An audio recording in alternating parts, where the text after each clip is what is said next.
The Cunning Shoemaker, from the Pink Fairy Book, edited by Andrew Lang. Once upon a time there lived a shoemaker who could get no work to do, and was so poor that he and his wife nearly died of hunger. At last he said to her, "It is no use waiting on here. I can find nothing, so I shall go down to Massalucia, and perhaps there I shall be more lucky." So down he went to Massalucia, and walked through the streets crying, "Who wants some shoes?" And very soon a window was pushed up, and a woman's head was thrust out of it. "Here are a pair for you to patch," she said, and he sat down on her doorstep and set about patching them. "How much do I owe you?" she asked when they were done. "A shilling." "Here is 18 pence, and good luck to you." And he went on his way. He turned into the next street and set up his cry again, and it was not long before another window was pushed up and another head appeared. "Here are some shoes for you to patch." And the shoemaker sat down on the doorstep and patched them. "How much do I owe you?" asked the woman when the shoes were finished. "A florin." "Here is a crown piece, and good luck to you." And she shut the window. "Well," thought the shoemaker, "I have done finely, but I will not go back to my wife just yet, as if I only go on at this rate I shall soon have enough money to buy a donkey." Having made up his mind what was best to do, he stayed in the town a few days longer, till he had 4 gold pieces safe in his purse. Then he went to the market, and for 2 of them he bought a good strong donkey, and mounting on its back he rode home to Catania. But as he entered a thick wood, he saw in the distance a band of robbers who were coming quickly towards him. "I am lost," thought he. "They are sure to take from me all the money that I have earned, and I shall be as poor as ever I was. What can I do?"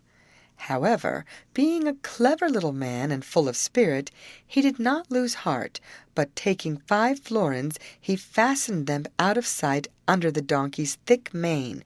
Then he rode on. Directly the robbers came up to him, they seized him exactly as he had foretold, and took away all his money. "Oh, dear friends," he cried, wringing his hands, "I am only a poor shoemaker, and have nothing but this donkey left in the world." As he spoke, the donkey gave himself a shake, and down fell the 5 florins. "Where did that come from?" asked the robbers. "Ah," replied the shoemaker, "you have guessed my secret. The donkey is a golden donkey, and supplies me with all my money."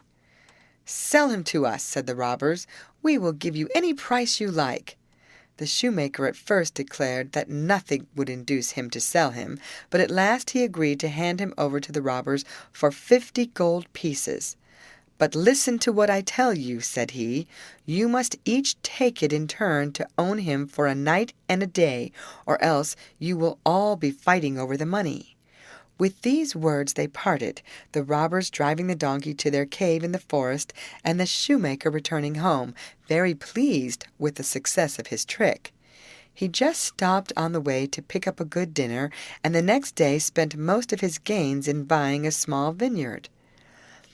Meanwhile the robbers had arrived at the cave where they lived, and the captain, calling them all round him, announced that it was his right to have the donkey for the first night. His companions agreed, and then he told his wife to put a mattress in the stable. She asked if he had gone out of his mind, but he answered crossly, "What is that to you? Do as you are bid, and tomorrow I will bring you some treasures." Very early the captain awoke and searched the stable, but could find nothing, and guessed that Master Joseph had been making fun of them. "Well," he said to himself, "if I have been taken in, the others shall not come off any better."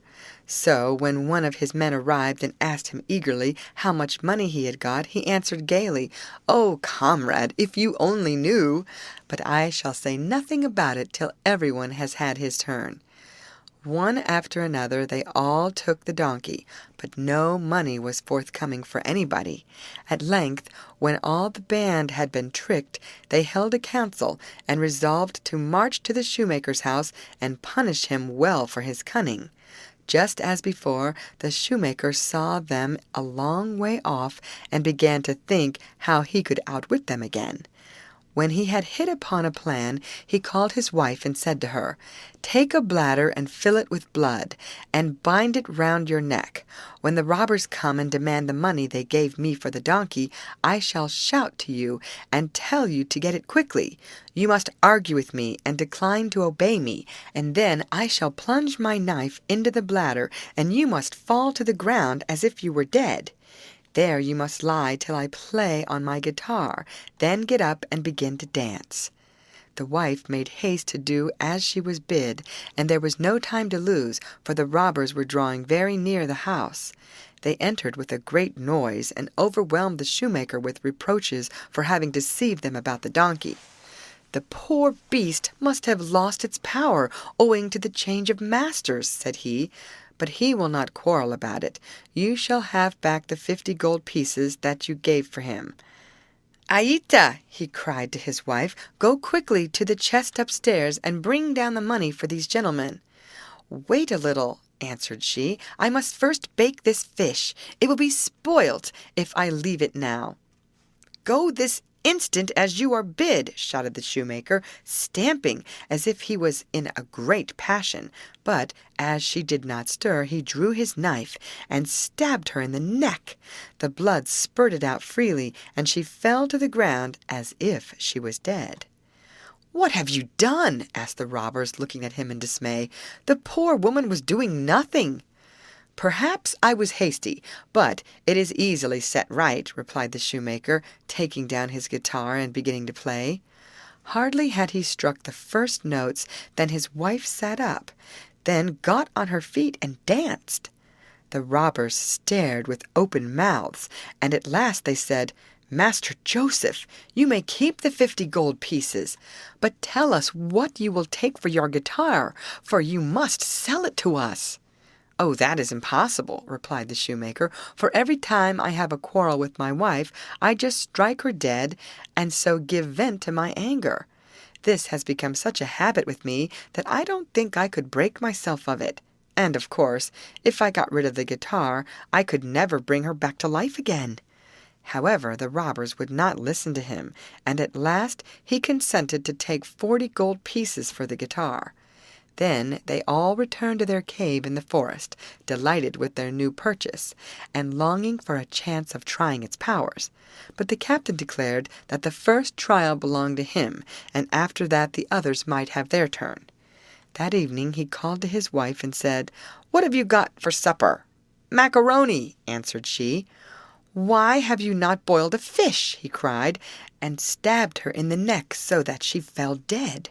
The captain, who was not in the least angry, seized the guitar and began to play. But let him play as loud as he would, the dead woman never stirred. "O lying shoemaker!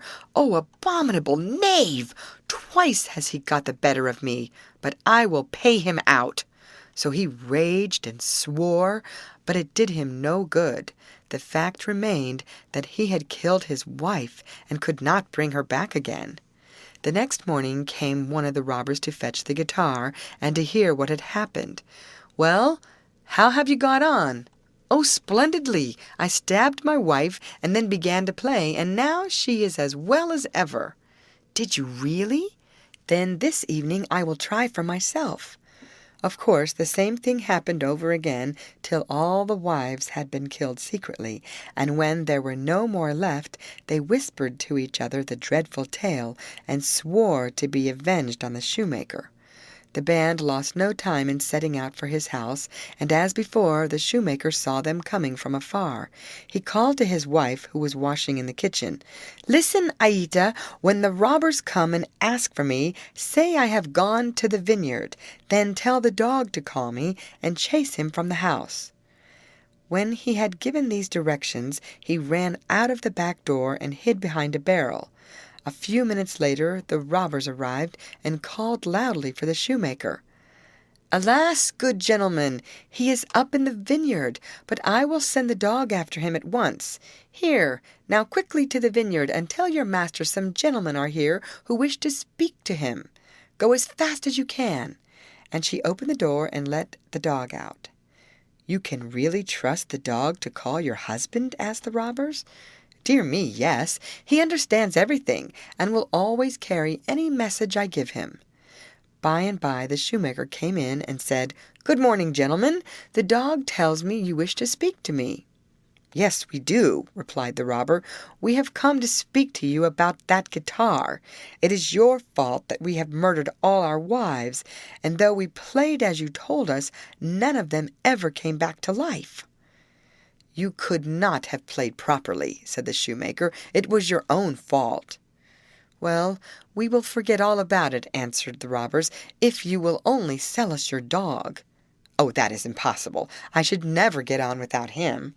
But the robbers offered him 40 gold pieces, and at last he agreed to let them have the dog.